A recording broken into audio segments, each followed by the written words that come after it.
অন্যদিকে দিল্লির ধোঁয়াশা এবার চীনে এক হাত দূরের জিনিসও ভালো করে দেখা যাচ্ছে না। পর্যটকদের পাশাপাশি স্থানীয়দের মুখেও মাস্ক, থমকে উড়ান, বন্ধ highway.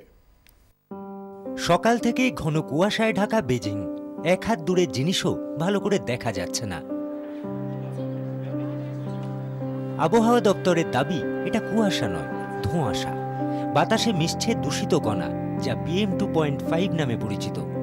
Beijing municipal environmental monitoring centre জানাচ্ছে, সেই কণার পরিমাণ 400 মাইক্রোগ্রাম ছাড়িয়েছে, যা অত্যন্ত বিপজ্জনক। বিশ্ব স্বাস্থ্য সংস্থার মতে বাতাসে দৈনিক ন্যূনতম PM2.5 কণা থাকা উচিত 10 মাইক্রোগ্রাম। তার বেশি থাকলে মানুষের শ্বাস নিতে কষ্ট হবে।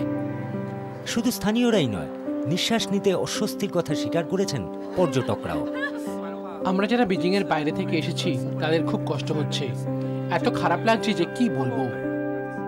ধোঁয়াশার দাপটে বেজিং সহ চীনের অধিকাংশ শহরের দৃশ্যমানতা একেবারে তলানিতে। দক্ষিণ পশ্চিম সিচুয়ান প্রদেশের রাজধানী চেংডুর সাংলিউ বিমানবন্দরে আটকে রয়েছে প্রায় 20,000 যাত্রী।